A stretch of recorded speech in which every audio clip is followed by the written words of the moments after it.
Welcome home to USA Global TV and Radio, a place where dreams take flight, with authentic storytelling, diverse perspectives and meaningful conversations, where global stories unite and bridges are built beyond all borders. Discover world-class education, entertainment, hope and inspiration. Together, we're building bridges worldwide. Subscribe to our channel, USA Global TV. Download our app, USA Global TV. Be our guest or join our team. Visit usaglobaltv.com. Thanks to our founder and executive producer, Dr. Jacqueline Kerbeck. Music score by Yeffy Tang from Cloud Road Music. Voiceover artist Mike Porter. Creative direction by Paul Garcia. USA Global TV and Radio. Your home for global connection. All rights reserved. This video and its contents are the exclusive property of USA Global TV and Radio. Unauthorized use, duplication or redistribution in any form is strictly prohibited.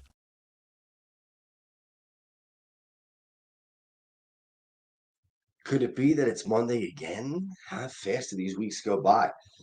Well, I want to welcome everybody to You as a Whole, Body, Mind, and Soul. This is Justin Merigliani, your host, and today we have a great guest. We have Craig Shapiro, who is a power lifter, and he's also learned a lot. Went to school for exercise and kinesiology, I would imagine, and we'll talk to him in a second. But I want to let you know what prompted this show.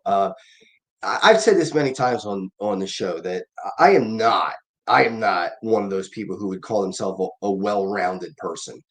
I think you get to decide in life what you want to be. You can be well-rounded and know a lot about a lot of things, or a little bit about a lot of things, or you can concentrate on a few and be really, really good at the few. And that's what I decided to do.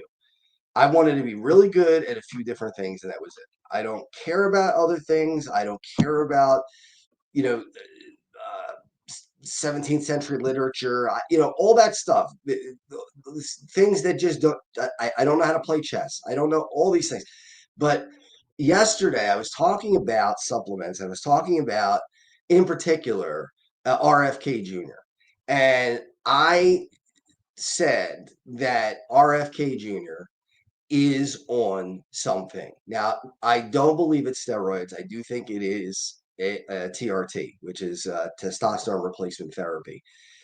He's 70 years old. And if Dr. Jacqueline, if you can put the picture up of RFK and see how he's built.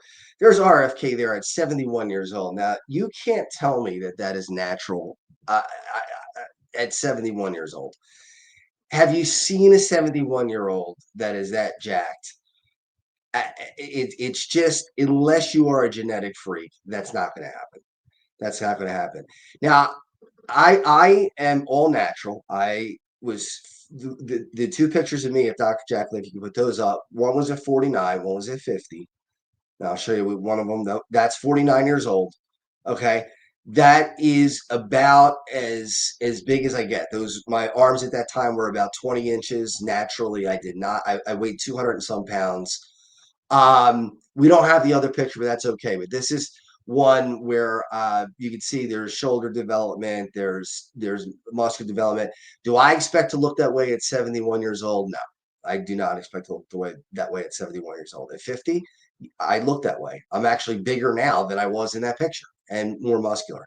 My point is, you can hit certain levels, you can do certain things, you can get certain strength plateaus without steroids. I was able to get 20-inch biceps without steroids. I didn't touch any TRT. That's very unusual. But I was lucky. I was genetically gifted in the arms. My chest, not as much. I don't have the ability to grow a chest like some other guys do. But we're going to talk about all of this with Craig, and Craig's going to give us a lot of background on this, and he really is an expert. So, Craig, could you join us and let's get together and talk a little weightlifting? Hey, Justin. Hey, everybody. Thanks so much for joining us tonight. I hope you really get something out of it. I'm super excited. I want to thank Justin and Jacqueline for having me on. We're going to have a great conversation. So, Craig, tell us about your history. So how did you get started? You went to Penn State, right? So actually, I'll keep it somewhat short. And if I ramble, just stop me, okay? No. When I was 13, my dad got me a set of dumbbells. So I was this short little guy. I was an athlete, but I was short. And he got me a set of dumbbells. I started picking up weights when I was really young and got hooked very, very quickly. I'll never forget the school I went to. And it's going back. I'm 59, so I graduated high school in 1983. So I remember at our school we had this universal machine, and a lot of you here don't even know what a universal machine is because you just don't. But a universal machine was a weight machine that had all these different stations on it. And I'll never forget this. I was in high school, and I was like I said, I was short, but I was really strong. And to do the whole weight stack was 270 pounds. I never forget that. And very few high school kids could do the whole weight stack. And I remember the first time in gym class, I was able to do it. And the kids were like, oh my God, how are you doing that? And that kind of got me hooked. I did my first bodybuilding show when I was 18. It was like awesome. And then I went to college. I got a degree in exercise science. And I got involved in personal training. And then I became a health and physical education teacher. Competed in bodybuilding for about probably 14 years. And then was still lifting, did a show when I was 46, and then got much more involved in powerlifting. So I did some powerlifting when I was younger, but then I got more involved in it more recently. And that's really where my passion is. Actually, my passion really is fitness. It's not really necessarily, I mean, lifting, yes, but really the overall fitness, wellness, mind, body, soul, that is my passion. So I don't know if that helps, but there's a little background. That helps a lot, and that's really what the show's all about. I mean, it's the same story for a lot of us. I was a small guy too, and I really did not have much muscle development as a kid. And then at 14, you were 1 year ahead of me. You started 13. I started at 14 and just got hooked on it, and just never stopped. And Yep. I wanted to. I went the weightlifting route, and then I went the powerlifting route for a while. I did it.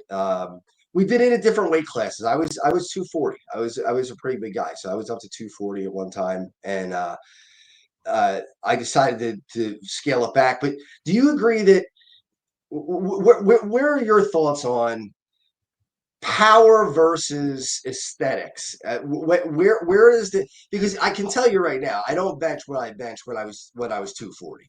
When I was 240, I was putting up 385 on the bench. Now I'm putting up about 325 on the bench at 210 pounds. So what do you think about that? I mean, obviously the look is better because I don't have the big belly anymore, but so I will tell everybody, I wish I had some pictures of, unfortunately I don't have any, but I can tell you that honestly, I walk around lean all year round. So I'm just very fortunate that I can be very strong and pretty lean all year. So when I say lean, walking around with some kind of a six-pack most of the year and still be very, very strong for my age and my weight. When it comes to like the power and aesthetics, I think that's kind of a misconception. A lot of people think that, if you're necessarily a power lifter, you're not going to be really, you're not going to be as muscular or as defined. And I think that is flawed because it depends what you're like. A power lifter doesn't just power lift all year long. Like in the off season, they're doing other things. Like I'm competing this Saturday, but in the off season, I'm doing a lot more hypertrophy work. So I think you can have both. Obviously, there is more of a tendency to, if you're a bodybuilder, you're doing more high reps, higher volume, doing a whole bunch of different accessory work. And then if you're into powerlifting, obviously when you're in season, you're doing more like, bench, squat, deadlift. You're not doing as many accessories. But I do believe most of it, honestly, there's a genetic piece, but there's also a huge nutrition piece. So I'm a very clean eater.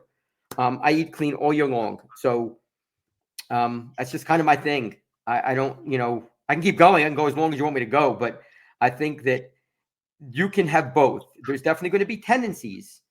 right. So like, obviously, if all you're doing is sets of 3, you're not going to get the muscularity you're going to get with somebody who's mixing up the rep ranges all of the time.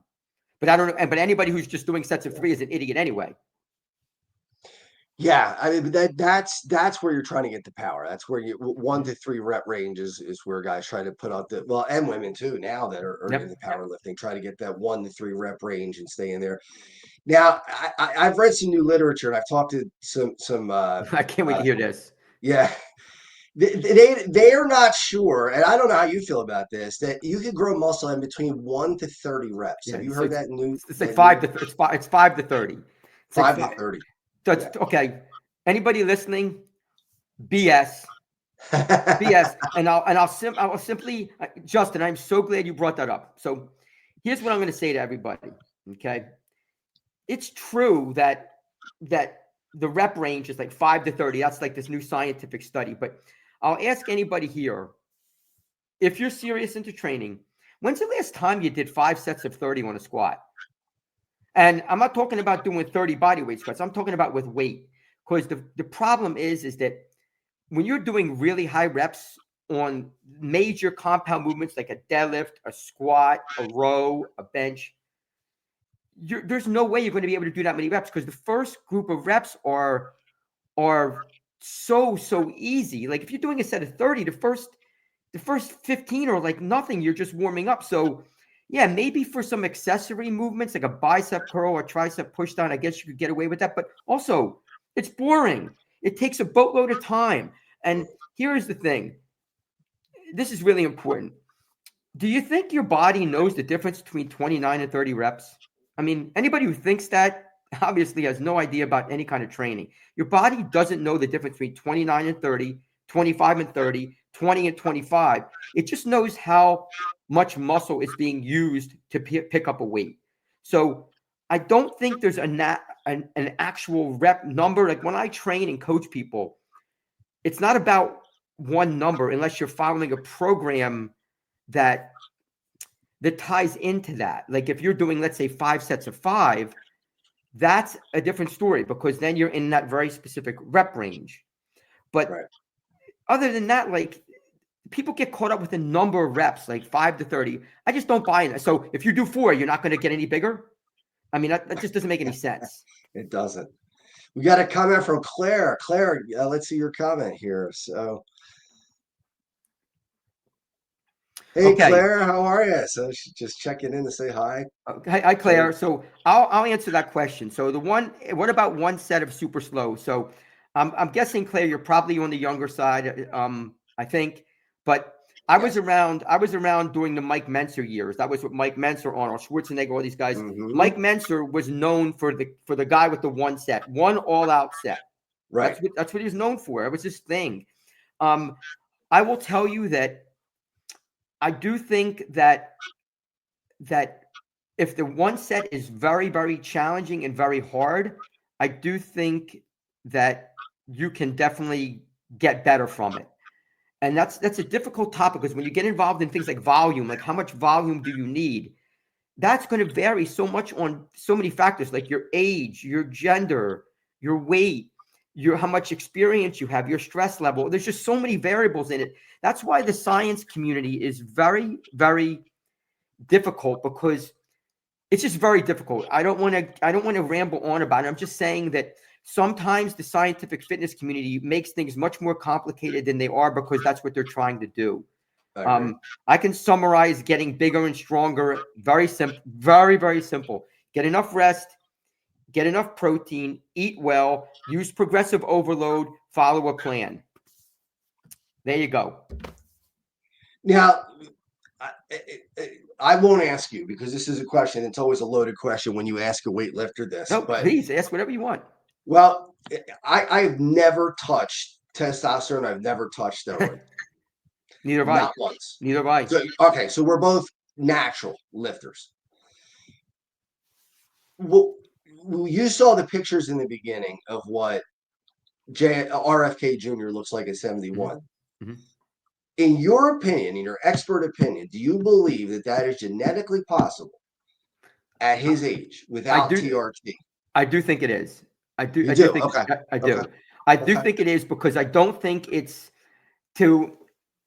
First of all, I think anytime we make a general statement that something's not possible, I think that's difficult because there's always going to be outliers that can do something. And while I think he is obviously well built, I don't think it's beyond the realm of being natural. Now, do I think he is natural? No, I do not. I don't think he's natural just because I can look at his overall physique and his face and what he looks like, and I can make a general assessment of what I think. I don't know that, of course, and neither do you, and none of us do except for him. Correct. But I would say that I think he is on some kind of supplement. And I'm not talking about creatine. I think he's on some kind of supplement, maybe TRT or something like that. But again, I don't know that. He's not so big that he's freaky. But he definitely does seem to me that he could be on something. Yeah, I agree with you. I think it's very difficult, especially at 71 years old. I mean, you and I are in our 50. I'm 50, you're 59. We're both in our 50s. It's hard now. I mean, it's not easy to maintain muscle and strength now. And certainly at 71, when you tack one another, for me, 20 years, 21 years, and 10 plus for you, it's going to get harder. I don't expect to look like that at 71, to be honest with you. I'll still be in the gym, I hope. Well, first of all, you'll definitely be in the gym because it's part of your life. Yeah. So yeah. I mean, and again, kind of going back to that, like I will say I'm 59 and obviously you can't see how I'm built, but I'm generally pretty defined. I've seen you. Yes. Yes. I'm pretty defined. So, I think that it really comes down to a lot of other things. Like, I don't know what RFK is doing. Like, I don't know what his diet's like. I don't know what his rest is like. I don't know what his training is like. I don't know his history. So there's so many variables I don't know about to make an assessment. I could say I can look at his face and see what his face looks like. Yeah. And that tells me a little bit of a picture. Like, yes, it does. It tells me a little bit of a picture. He's got that bloated face. Yes. So I don't want to say definitely, but I would kind of say that I do think he kind of has that kind of look about him.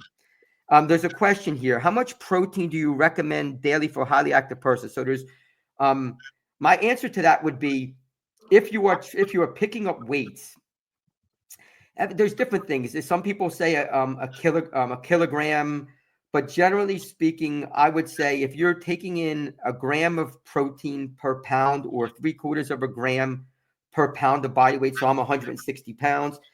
If I'm taking in about 160 grams of protein, that is going to be plenty. I don't think you need to get necessarily more than that. But if you're going to be picking up weights and really active, it's better to err having a little bit more than a little bit less, I would say. Absolutely. Absolutely. I'm about 210 pounds and I get about 220 pounds of protein a day. And I think, do you agree that a lot of people fall short on the fats? I think that's where the fats and the carbs are where people fall short. They concentrate too much on the protein and not enough on the other macronutrients. Oh, definitely. Well, I mean, again, like, because that's because that's what people hear. Like, right. Again, like we live in a 10-second soundbite society. Like right. that's where we live. So somebody sees something for 5 seconds and, oh, I got to do that without being educated, and we can all learn more. That's just kind of like what we should be doing. I think it's really about what your goals are. So if you're eating a lot of carbs and fat mixed together and not a lot of protein, you're going to have a tendency to gain weight. Right. You're going to have a tendency to gain body fat because carbs and fat are both energy sources. Yes. So I do think you got to be a little careful about that, but I would never suggest that somebody not know their macros. As a matter of fact, I'm teaching that to people right now. I'm a strength coach and also a teacher. I'm teaching macros right now, like understanding like the importance of getting a balance of all of them, but also understanding there's a difference between having a donut and having a baked potato. Right. Like you got to understand your foods. Yeah. Now, Dr. Jacqueline, do you have the pictures that I said I want Craig to see my blood work? Because I told everybody that I was going to share my blood work, my testosterone. And there's my free testosterone. Mm-hmm. So tell me a little bit about free testosterone versus, and Jacqueline, do you have the other? So I'm almost at the top of the level, right? It was 19 point some odd and 21 is off the chart. And then this is my testosterone. So what was the difference between those two different levels? I mean, you move back to the other one. There it is. There's the free testosterone. So I'm looking at your numbers and I'm going to say, like, can you go back to the other number? So that's a pretty high number. Like, don't See, you now, don't you think? I actually asked my doctor if she could top me off with TRT, and she said absolutely not. She said absolutely not. Oh, She, right, because I right, said, right. She's not going to top you off because look, your numbers are decent. so what's the difference between testosterone and then the other testosterone, which was the free testosterone? I'm not sure what the difference is. I'm not positive about that.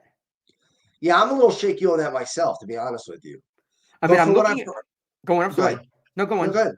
I'm looking at your numbers, and when I talk to people that are generally taking some kind of testosterone, their numbers are much lower. They're usually in the threes and even in the twos before somebody is taking some kind of, like, you're at 472. I mean, and obviously, it could be higher, but you also have to look at your age. Right. I'm looking at the graphic you just put up there. So can you put that back for a sec? Yeah, that. So looking at that number here, when it talks about non-obese males between 19 and 39, I mean, think about that. You said you're 50, right? I'm 50. Yeah. Yeah, I mean, so those are pretty decent numbers. Like 472 is pretty good from what I could see. And the other number, the free testosterone, that's very high. I mean, I'm not really that familiar with free testosterone numbers, but you're obviously up there. So I can tell you from experience that no matter what doctor I've gone to, no matter what nutritionist I've gone to or talked to, they've all said the same thing. They would not prescribe testosterone, TRT. They absolutely not. To you. So to me, Oh, they would yeah. not do it. Yeah, Yeah. definitely not. No, you're But definitely not in need of it. You can look at your numbers and there's no way that would be malpractice. yeah, yeah. So we do have to take one commercial break, but we're going to take that commercial break and then we're going to come back and we're going to talk a little bit more about supplements and testosterone, and then we'll talk about the ever popular steroids. We'll be back in a minute. USA Global TV and Radio proudly presents Steve Klein Art at steveklein.art. My name is Steve Klein, born Manchester, England, 1953. My quest in my lifetime is to create artwork from my soul and the deepness within my wildest dreams and fantasies. In 2012, my heart stopped when I was given too much anesthetic for a minor knee operation, and this near-death experience took me to another multidimensional world, an out-of-body experience, and I was given the gift of being blessed by an overwhelming, burning passion to become, for the very first time in my life, an artist with an eternal, passionate desire to bring my art, which I've named multidimensional, subliminal, freeform art, to the world, as only 3% recover from what I experienced, and now in my golden years want to release my cosmic, vital energy through my art to allow people to be a part of my cosmic dance. To learn more, email roccogoodwine@gmail.com. For VIP pricing, mention USA Global TV and Radio.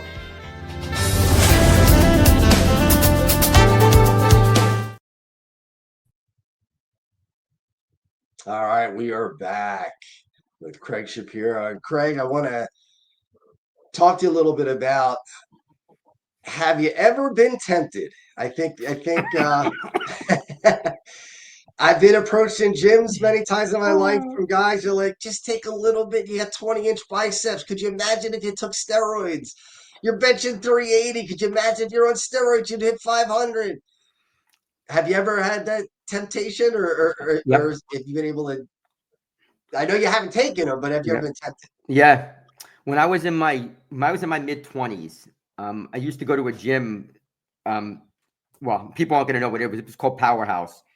I do remember Powerhouse. Yeah, it's called Powerhouse. It was in Warminster, Pennsylvania, and a lot of, like, a lot of bodybuilders, a lot of drugs, and there was a guy there. His name was Larry, and Larry was about my height, and in the off season he would look horrible, and I would be in shape all year long. Like I'd be pretty much ripped all year long, and I remember we were training for a show, and he went from looking horrible to looking great in about 3.5 months. And I was like, man, like, look, I'm working my butt off. I'm killing myself here just to look great. And this guy's doing that. And then obviously he was on stuff. And in the locker room in the back, you'd always see guys shooting up. And I knew a lot of the guys. I actually trained with a guy named Al Q Gurley, who was like third in the Olympia. He was a friend of mine. And I had so many options to get stuff, but in my mind, for me, and I just, it really came down to my own, honestly, my own pride. I took too much. I had so much pride in just taking care of my body, doing the right thing, that I didn't want to go down that road. And I'd be being perfectly honest. It wasn't necessarily about my health. It was really more about me personally not wanting to do that, because I wanted to stay clean, and I always wanted to say that I was natural. But honestly, there's temptations. I mean, you see other guys that are working half as hard as you, that are twice as big as you, right, and can make so many mistakes and look amazing, and then you're killing yourself to look good. And but for me, no. I just would never. I would never go down that road. I really think you got to take care of your body. There's too many risks. Most people are not educated about using any kind of steroids, so that's just my take. And I think the same goes with the enhancement of testosterone, even over-the-counter stuff as well. Oh, Because Dr. Jacqueline put in, what are the risks? Well, first of all, risk could be heart disease, risk could be liver. prostate cancer, liver problems, actually hairy liver, believe it or not. You can grow hair on your liver from steroids. Tremendous acne is another problem that could happen all over your body. There's a myriad of problems. Oh, and of course, there's also, there's also the huge psychological factors. Oh, yeah. I forgot to mention that when I was at this gym, there was a lady who trained there. And going back, 40 years ago, there was not a lot of women who trained, but she was one of them. And honestly, she looked like a guy. She was very physically developed. She was obviously on stuff. You could see. I'll never forget when you would watch her squat from behind, you would see her forearms, and her forearms were so vascular. We just couldn't believe it. Like, it was just unbelievable how vascular she was. And it was obviously coming from using all kinds of drugs. I mean, I knew a friend of mine, his wife died from a heart attack from using drugs, from using a steroid. Yeah. It's just not worth it. And Dr. Jacqueline says, how does it affect male prowess? Well, I can tell you this. And Craig, you can back me up if you agree or disagree. You could get somebody who's bench pressing 200 pounds right now and put them on steroids for a year, and they might be, if they're a mid-range lifter, they're not a newbie, but a mid-range lifter, they're at 315 by the end of that year. Yeah, I would agree. Yeah. I mean, the thing is, years ago, I remember when I first started teaching, they would talk about steroids don't work, like, right? Because that's what they had to say, that's what they had to say. They had no choice. Exactly. And basically, it obviously came out that everybody was using them, knew they worked because they were using them. And I think, again, there's a really, really great, do you know Jeff Nippard? I've heard the name. Yeah, Jeff Nippard is a YouTuber, but a pretty big influencer. And he has some great discussions. But one of the things he said is that they were asking him, he was talking to this guy, Mike Israetel, who's another pretty famous YouTuber. I know Mike Israetel. Yeah, I don't know him personally, but I've seen many of his videos. So these guys are really, really good. They're very honest. And they are. There's no doubt that Mike Israetel's been on drugs. He said it. He's admitted it. He tells it. Yeah, he tells about it. But one of the things they said that I think is really important is, if you're going to use a drug, first of all, I would never suggest somebody use a steroid, but let's say that's you're just going to do that. I would always say to somebody, give yourself 10 years of training, like 10 years of legit training. And I'm not talking about recreational training. I'm not talking about when it's convenient. I'm not talking about a hobby. I'm talking about 10 years of making it a big part of your life. And then after 10 years, you can reassess yourself, because so many young people, especially young guys, it's the easy route. You know, they see one of their friends who's on something and they're getting bigger and getting stronger while they're working hard and they're not. And it's so easy to just kind of latch onto that. And my advice would be, and I can tell you that I talk to many young people, many students, and they'll always ask me, and I always say, it's not my right to tell you what to do. I'm not your parent. I can only give you my advice through somebody who's got a lot of experience. And my advice is to always learn the basics, spend a lot of time getting stronger, working on your diet, working on your rest, working on your attitude. And then at some point, if that's something that you want to kind of like get involved in, get educated. Right. That's what I say. Yeah. Do you ever run into people who are so hell bent on steroids or TRT that their response to you is, you just don't know what you're talking about? Do you ever get one of that? Of course. I get that all the time. Well, that's because think about it, Justin. It's easier to say that though. Yeah. I mean, think about how easy that is. Like if you have two people that are knowledgeable and they're trying to talk to you common sense about something, but you already have it in your mind that this is what I'm doing. The easiest road is to say, well, you don't know what you're talking about. Right. It's much harder to listen. Right? Yeah. I mean, that's and that goes beyond. I mean, that's society in general. It's a whole litany of things. And I don't think it's bragging to say that neither one of us could look the way we look and lift the way we lift if we didn't know what we were doing. Yeah, I totally agree. You would have to. I mean, you can't accidentally grow to the where we are and the strength that we have just by happenstance. You have to know what you're doing to You get can there. if you want a drug. Well, that's true. That's true. But if you want to do it naturally, there's no way you could do that. That I agree with 100%. Unless you know at least a little something. I would say looking at your picture that you showed, I think you're being modest, which is okay. I like that. That's a good quality. But somebody's not getting to where you were, like that, unless you have a decent amount of knowledge. It's just that simple. And I've seen you lift, and I've seen your body, and it's the same thing. You cannot look like you look and be as strong as you are without having the knowledge. You just can't do it. I would agree. I think it's also, it's not just having the knowledge, it's also applying it. Yes. Like you have to be able to apply. So think about it. So you were 240, now you're 210, right? Yep. Why did that happen? Blood work was out of control. It was, heart rate wasn't good. Yeah. So you made change, right? Right. Now I lost strength. Well, if you're gonna drop 30 pounds, you're gonna lose some strength. I mean, that's there's no way around that. But the fact is, you knew what to do, and I think you're gonna hear me say this a lot. And anybody listening, I think this is really important. And it's not because I'm a teacher, so please, just hold off on that. It's really just about being educated.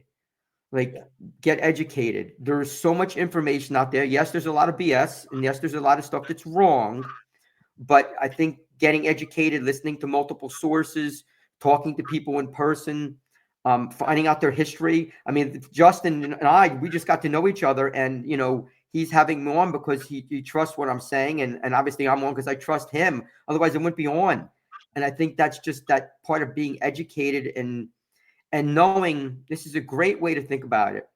Is if somebody's giving you advice, does it seem like the advice is actually common sense? If it doesn't seem like it's common sense or it's something way out there, take a pause and get another opinion from somebody else before you make that decision. Yeah. And Dr. Jack had another question about skin. As your skin ages, obviously, it becomes a little, I guess, less pliable, I guess you'd say. What do you suggest for folks who are having those problems? Actually, my thing on that is I think actually picking up weights is great for your skin and your musculature. I 100% think that. I think that I think people do not understand what picking up weights does for your body. The first thing people think about is, oh, it's going to get me stronger. But it does way more. The amount of hormones that are being released by picking up weights, the amount of body fat that somebody can lose, how it affects your overall physique, your skin, your heart, all of your organs is immense. And we don't get enough information about that. All we generally hear is, oh, pick up a weight, you're going to get strong. But I think picking up weights, doing it regularly, and not just picking up weights, exercise in general. I don't want to just focus on that, but I think exercise in general, along with picking up weights, I think is unbelievable for your skin. That's just my opinion. I mean, I don't know how much history is on that, but that's what I believe. Yeah, absolutely. Absolutely. Dr. Ackley, I think we have another comment I see on the chat. Let's see what the comment is or question. Rachel. Hey, Rachel. Rachel's on each week. We thank you so much. I'm in menopause and trying to tone up. Any recommendations? Or is that for another episode? No, I think we could talk about that. So, Craig, Hi, what are your Rachel. thoughts? Hi, Rachel. How you doing? Thanks so much for joining. So, this is the thing. I'll just simply say this. First of all, I want to get away from the word tone up. So, it's just nothing wrong with you saying it, but I don't particularly like that term. I would say you want to get in some kind of shape, better conditioning, more muscular, more lean, whatever you want to say. And my recommendation is honestly pick up some weights. Get started, have a program or have somebody design a program for you that you are picking up weights. There is so much science out there about the benefits for women picking up weights. It's immense, not just for menopause, bone density, body fat. There's so much stuff out there that would be my recommendation. And obviously, if you have further questions, I'm sure you can ask, one of us, and we'll be able to help you. Absolutely. Yeah, Rachel's been a friend of mine since we were teens, actually. So, and she's there each week. So, Rachel, thanks again for coming in.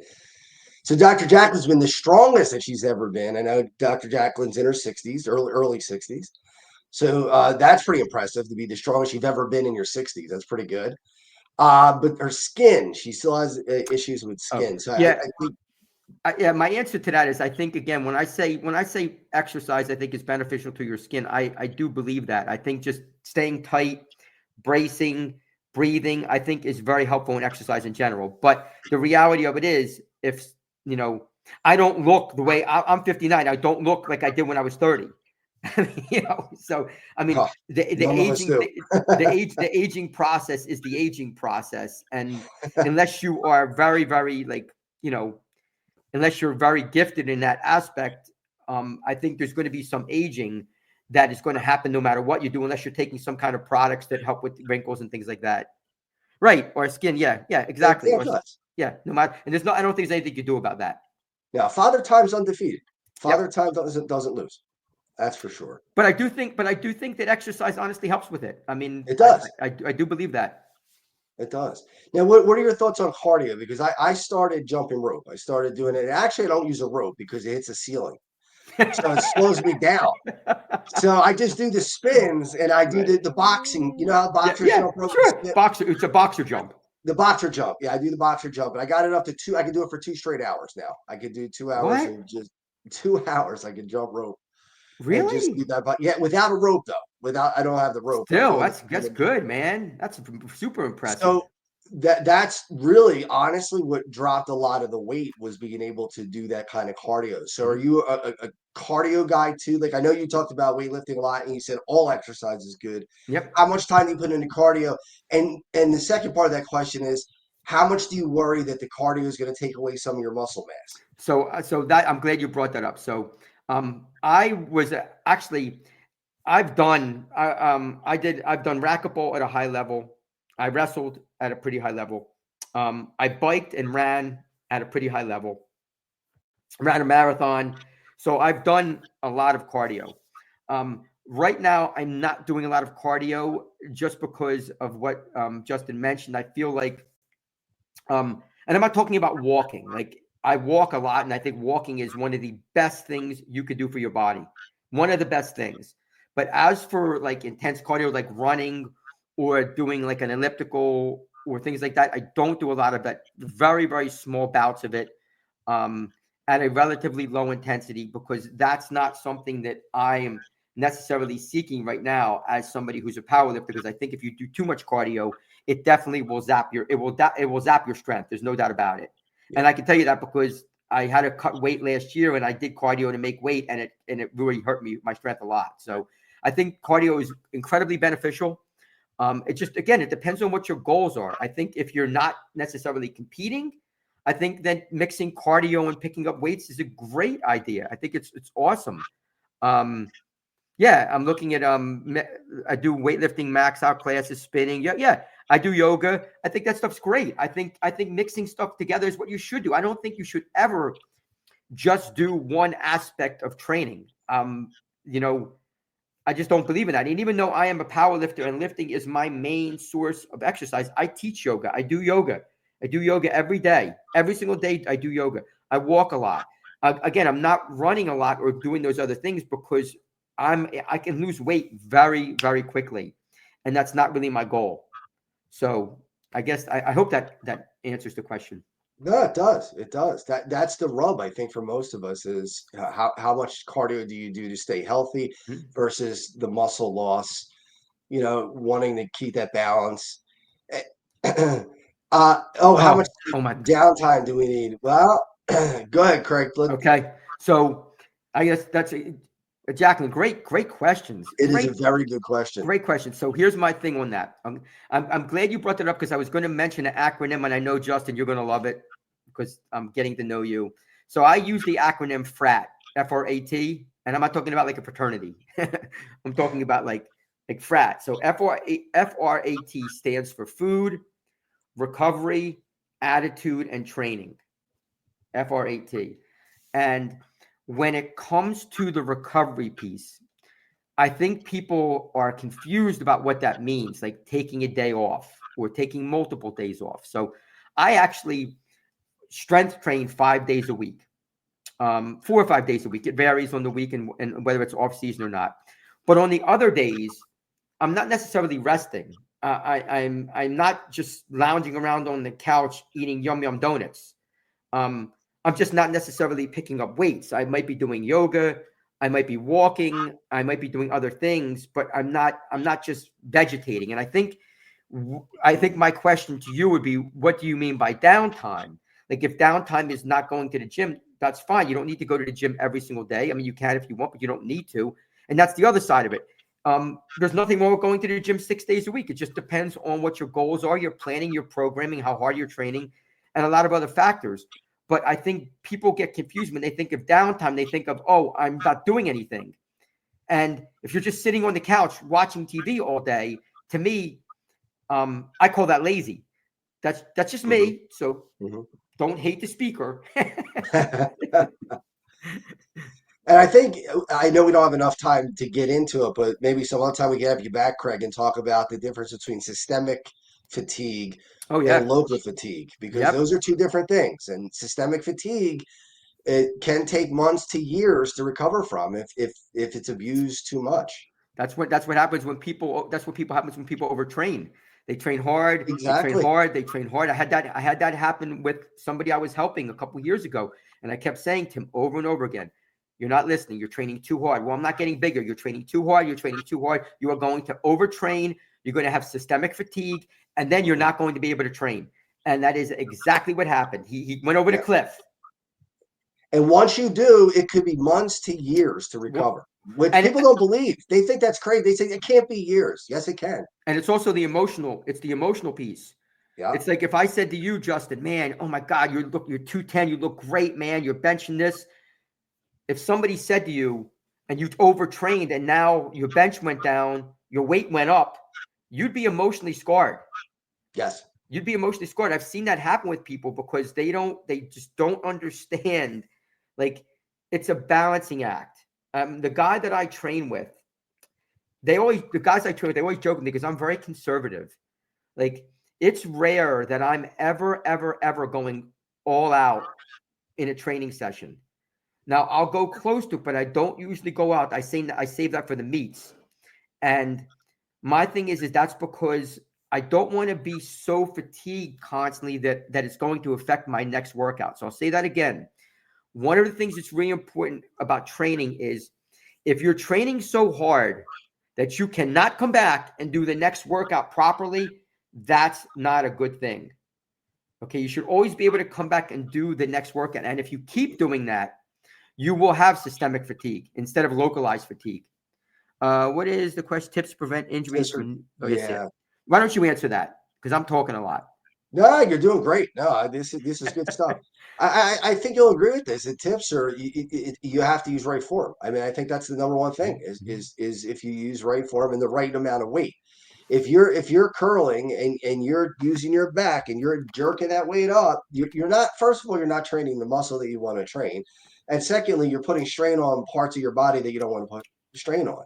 So use lightweight first, learn the movement, and then start to develop that. What would you say, Craig? First of all, you nailed it. You nailed it. Like I said, I do strength and conditioning for a football team where I teach. And first day, very simple, guys. We got to master the form. Don't ego lift. People don't know what ego lifting that means. That means like picking up weights that you're not supposed to pick up or you're not able to pick up just because you feel like you need to do them. Master your technique, just like Justin said. Get your technique down, master the form, and your strength will go up naturally. That's just how it works. I love that, Jacqueline.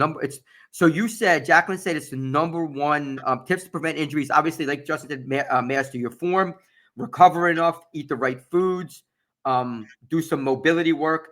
As for a priority in my life, I love that.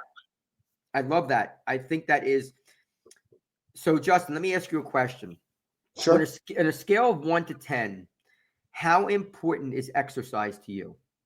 So before you answer, just think about, like, 10 means it's everything. 1 means it's nothing. Obviously, we know you're not going to be a 1, but where would you say you are? I'd probably say an 8. So think about that, like an 8. Like an 8 means that it's really important to you. It's not just a little hobby. No. And I think that's what people get confused about is they don't understand. Like, if I always give the analogy of this, it's a beautiful day and, man, I can't wait to go to the gym. It's so nice out. Well, what would you do if it was snowing? Would you still go to the gym? Because people that make it just a hobby, they go to the gym when it's convenient for them. People who have it as a lifestyle, they go to the gym because it's a lifestyle. Like Justin said, he's an 8. Well, if you're an 8, it's not a hobby. It's a big part of your life. Dr. Jacqueline, I think you said about meals, 3 to 6. You said 10 non-negotiable. You have 10 meals a day. Is that no? She's saying her lifestyle is a 10. Oh, she said 10 non-negotiable. I got you. Okay, I was going to say 10 meals a day.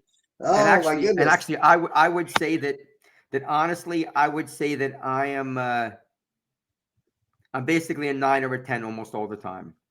Yeah, I would say that. What is this? Please talk about how many meals a day. I heard 6-3. First of all, all that stuff is kind of bogus. That's another bogus. It's another bogus thing. The many small meals a day is totally BS. And it's completely totally BS. Now, when I say that, I would say that is it bad to have 6 small meals? Of course not. Not at all. Not at all. If that's how you choose to eat. If you choose to have 3 regular meals, that's okay too. It's whatever's going to fit you, and you have to look at your caloric needs. So, if your caloric needs are 2,000 calories a day and you eat, 6 meals and they're 330 calories each, then you got your little over 2,000 calories and you're good to go. If you're having 3 meals, you're going to be having, 650 calories a meal.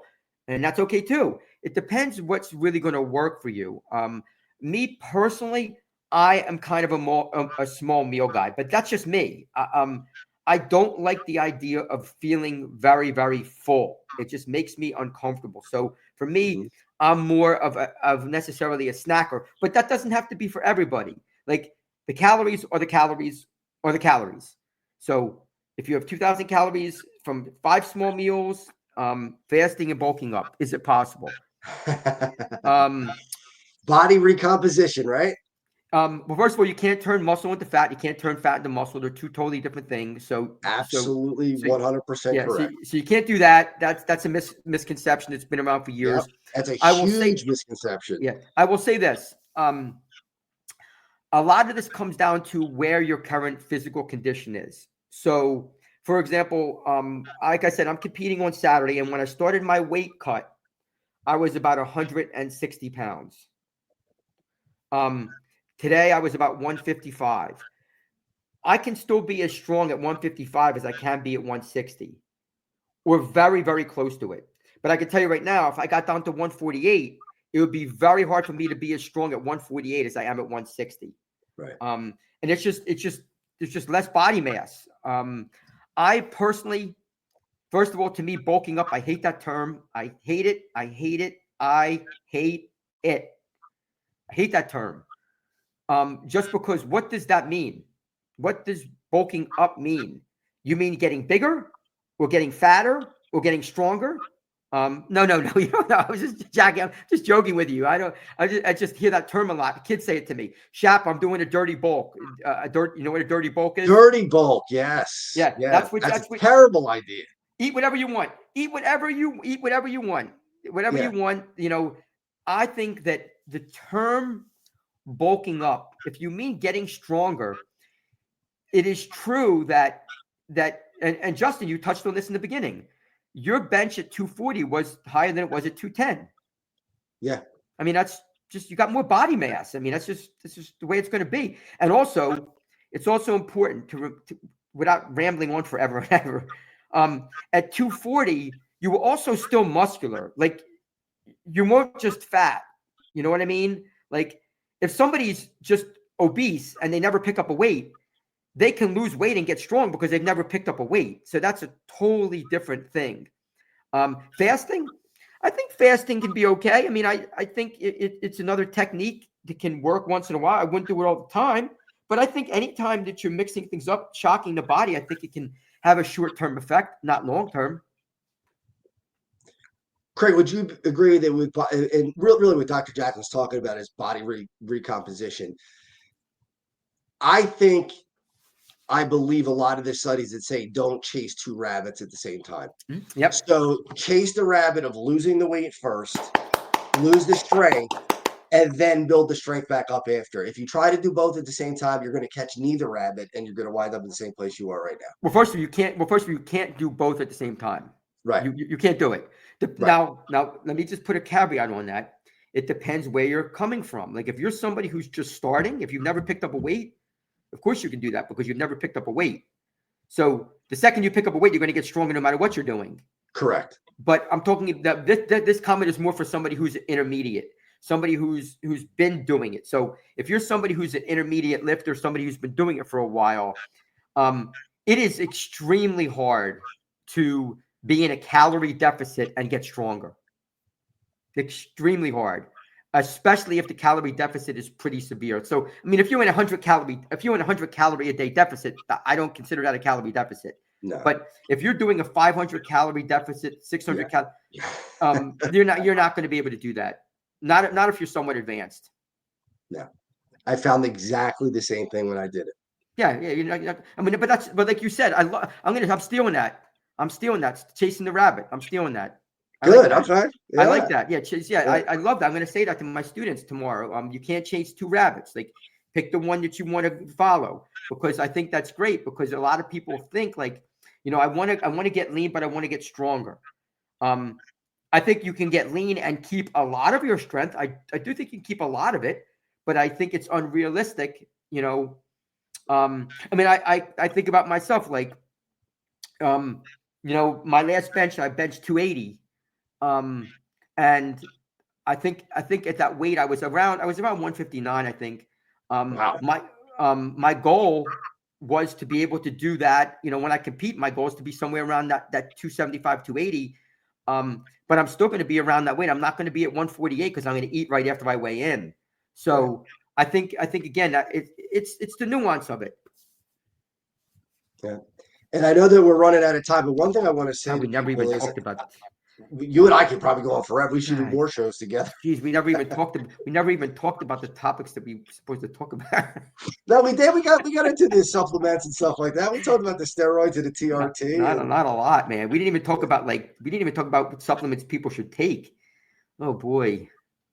Yeah. Well, What I was going to say was the mental aspect is it doesn't matter what the person on the bench next to you is benching.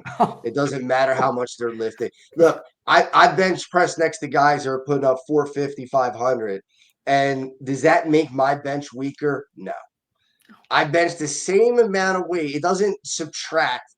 So don't look around the gym and see somebody curling 50-pound dumbbells and you're curling 25-pound dumbbells and say, "Oh, well, I'll never get there." It doesn't matter. It's just doing the work. Everybody's there to do the same thing. It's just Yeah. get stronger to get to more healthy. That's all. My training partner, the guy I'm competing with, he's 220. So he's squatting 550. He's deadlifting close to 6, and he's benching 370. Well, I'm not doing any of those numbers. But I'm not trying to do those numbers because they're beyond the realm of my physique. I'm 155 pounds. Yeah. I'm doing what I can do. And I love that. I love the way you put that because I always say, like, you take care of you. Take care of you. Help others. Help others. Be a good training partner. Be a good man. Be a good woman. Be supportive. Have a positive attitude. Take care of you. Do what you need to do, not what somebody else is doing. Absolutely. Well, Craig, we're definitely doing this again. We got to do this again. And then we'll talk more about the supplements. We'll get more into the supplements the next time. But hey, listen, we could talk about the training piece, man. We could talk about that all day long. That could be a series of conversations. Trust me, that would never get old. Yeah, and I know you have a podcast as well, so we could which I'm going to have you on, which I can't wait. That'd be great. That'd be great. The one thing I would say, though, can I mention something real quick? Sure, please. The one thing I would say to everybody, I think is really, really important is there is a huge attitude piece to this that I teach and talk about all the time. And I hope everybody gets this. If you pick up nothing that I mentioned, I hope you get this. Be confident in yourself. Give yourself praise. If you do something well, you don't want to brag about it, but you want to own it. Be grateful for the gains that you make. Be grateful for being better. Try to avoid the thing of, oh my God, the I suck attitude, because that's toxic and it really won't help you. So at the end of the day, if you're taking care of yourself and you're making small little gains, that is what it's all about. And if you do that, be proud of it. So that was my comment. That's a fantastic comment, and that's an important comment. And you're a special human being because a lot of people don't share those kind of things. A lot of people are like, just get in the gym and hang and bang and try to get it. Hey, you just got to do the best you can. That's BS, man. Yeah. I mean, because the bottom line is we're all trying to get better each day. That's what we're trying to do. And if you're trying to get better each day, like I know you are, like everybody listening, like Justin and I, we literally have known each other for a day. That's right. That's right. We're a kindred spirit, though. Exactly. Positive guy, wants to make a difference in the world, trying to help people. I have so much respect for somebody who's trying to make a difference in people's lives. I think that is so powerful, so authentic, and something that you should be, I guess, appreciated for. Craig, you do the same thing every day for young people. So thank you. Appreciate it. Yeah, I really admire you a lot. And, having you on the show, like you said, we met today, but I feel like I've known you for a long time. You're really a special individual, and that's important.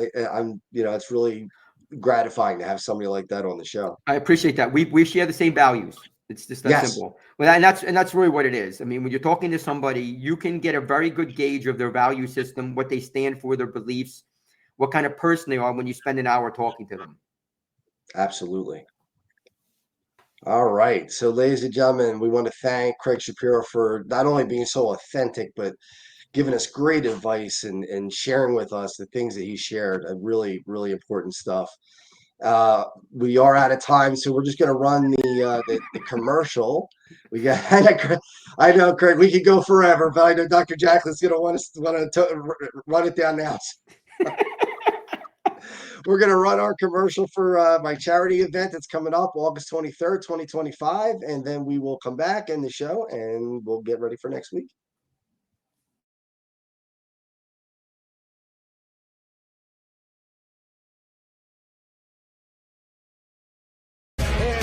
just want to tell you how thankful I am that you came out tonight and helped us out on a very special evening. Crohn's and colitis are terrible diseases, and they affect a lot of people, not only in the Delaware Valley, but all over the world. And hopefully we can find a cure someday.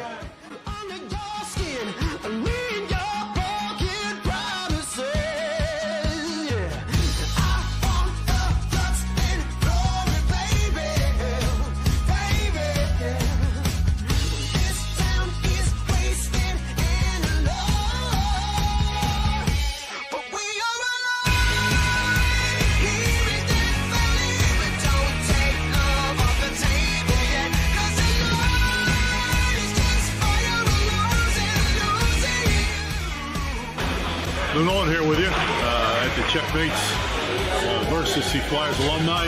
We had a great time this afternoon. Game was close, and we're all here for Checkmates Charities, which is the real reason that everybody's here, not only the players, but all the fans that were here. It was a great day, and we're really happy to be here.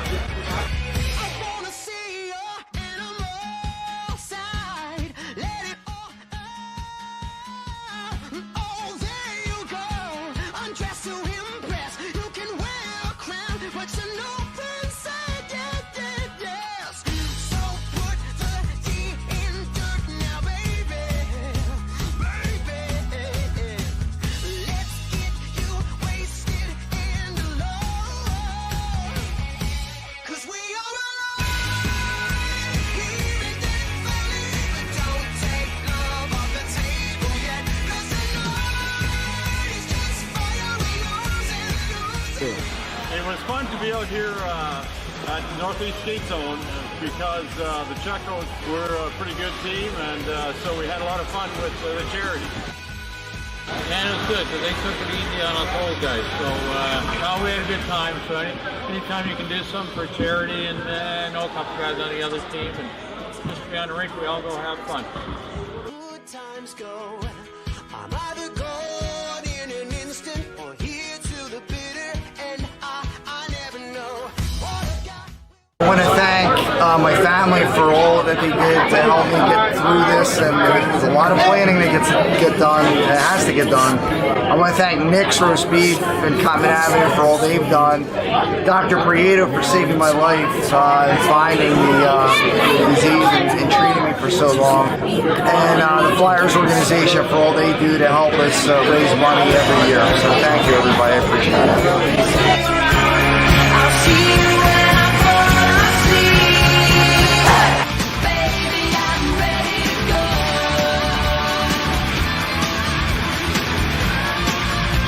Baby, I'm ready to go.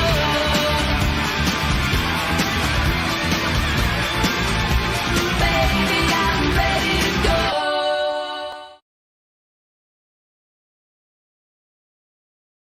Baby, you ready to go? August 23rd, 2025.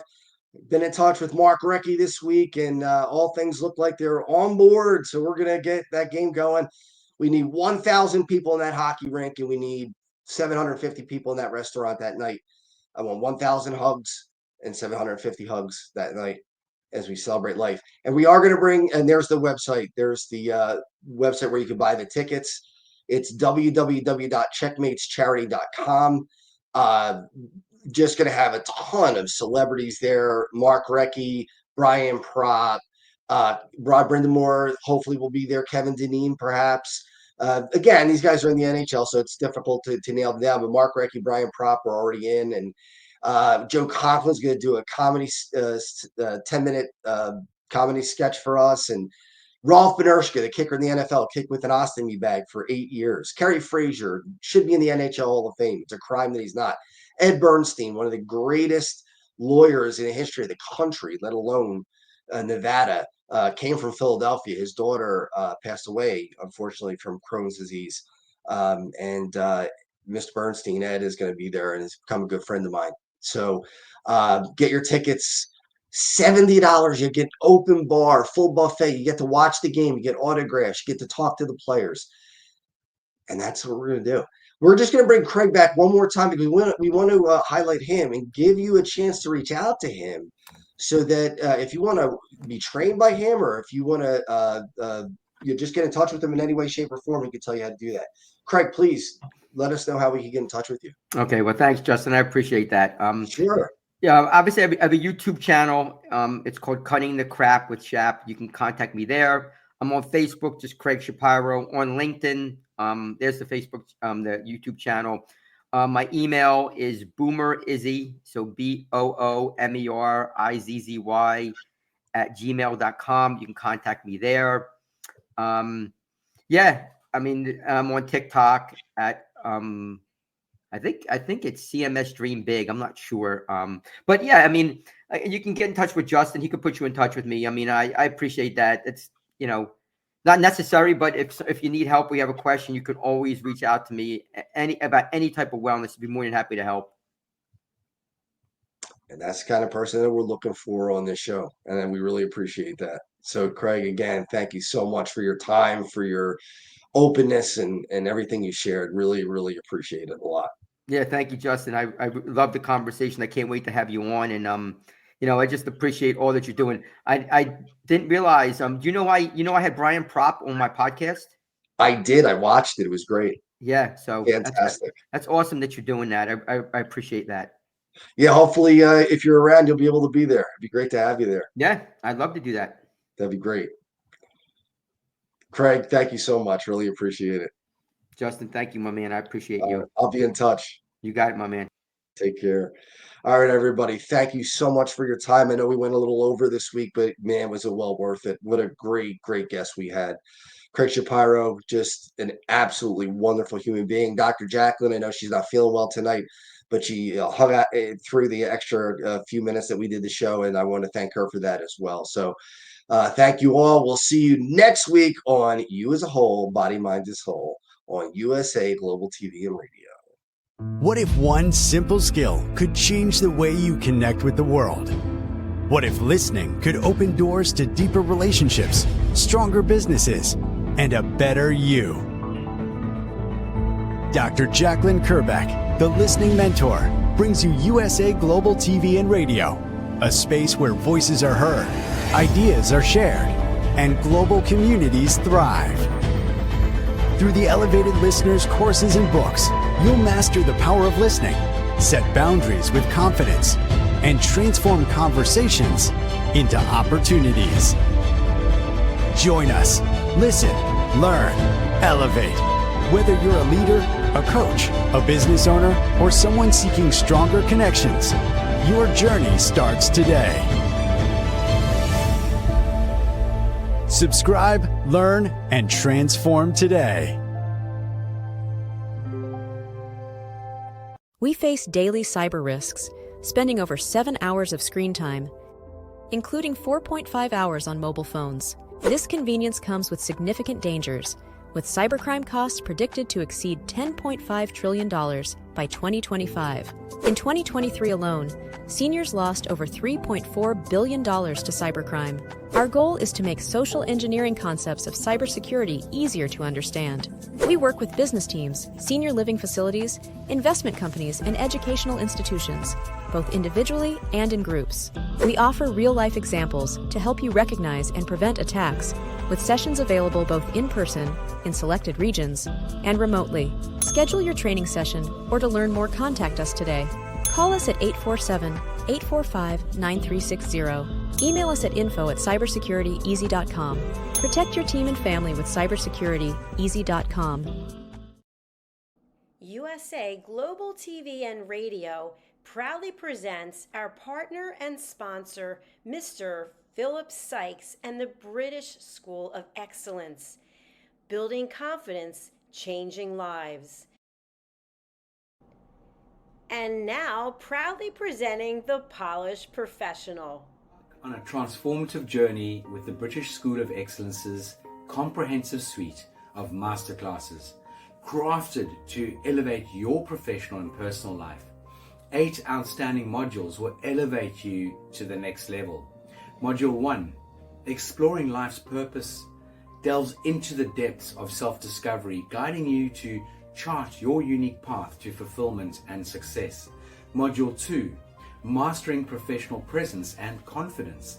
This masterclass is a deep dive into the art of self-assurance and commanding presence, which is essential for standing out in today's competitive landscape. Module 3, learn the secrets of visual impact, how to curate a personal style that amplifies your professional brand. Module 4, mastering professional etiquette and communication excellence, navigating the nuances of corporate interaction with grace and tact. Module 5, elegance and eloquence. We impart powerful techniques to captivate and persuade any audience with your oratory skills. Module 6, unlock the potential of your emotional intelligence, EQ, and harness the ability to connect, empathize, and lead with emotional savvy. Module 7, mastering DISC, building a gateway to understanding behavioral styles, fostering better personal and professional relationships. Module 8, mastery in dining etiquette, building your confidence to perfect the subtleties of dining with finesse, enhancing your social savviness at any table. Step into the Polished Professional program where poise, elegance, and excellence aren't just taught, they're instilled for life. Join us to redefine your potential and polish your professional edge. To learn more, go to thebritishschoolofexcellence.com. The British School of Excellence are investors in people. Let us invest in you. Have you ever felt unheard? Like your words float into a void, leaving you invisible and disconnected? How about feeling judged, when assumptions overshadow your truth, leaving you misunderstood and defensive? And then there's that moment when someone offers solutions you never asked for, dismissing your feelings and leaving you more frustrated than before. It doesn't have to be this way. Dr. Jacqueline Kerbeck, the listening mentor, understands. She's here to help you reclaim your voice, build stronger connections, and create meaningful conversations that inspire understanding and mutual respect. Through her groundbreaking books, online and in-person courses, and interactive workshops, you'll learn how to navigate life's most challenging interactions. Discover the power of elevated listening and transform how you communicate. Master setting boundaries and asking permission to protect your peace. Learn to recognize and release judgment, fostering empathy and true connection. Dr. Kerbeck also offers personalized coaching, one-on-one or group sessions designed to fit your unique needs. Whether in person or virtually on StreamYard, her guidance will empower you to thrive. You don't have to struggle alone. The path to deeper connections and better relationships start here. Visit drjacqueline.com or usaglobaltv.com. Join a global community of empowered listeners and transform your life, one meaningful conversation at a time. Dr. Jacqueline Kerbeck is the listening mentor. Start your journey today. Thank you, viewers and listeners of USA Global TV and Radio, for joining us today. We're honored to have your time and attention as part of our global community. At USA Global TV and Radio, we believe in the power of authentic conversations, meaningful connections, and creating a world of possibilities together. Want to be part of something bigger? Join our team of elevated listeners at usaglobaltv.com, a space where your voice matters and your ability to listen transforms relationships. Stay connected with us across all our platforms for thought-provoking discussions, expert insights, and empowering stories. Subscribe to our channels at youtube.com/c/USAGlobalTV. Follow us on social media and explore the endless opportunities we're creating for growth, learning, and inspiration. Together, we're not just broadcasting, we're building bridges and changing lives one conversation at a time. For inquiries, contact us at info@usaglobaltv.com. Music by Johnny Dyes. Produced by Executive Producer and Director Dr. Jacqueline Kerbeck. Voiceover by Mike Porter. Creative direction by Paul Garcia. All rights reserved. Copyright 2025. Visit usaglobaltv.com to view our full terms and conditions.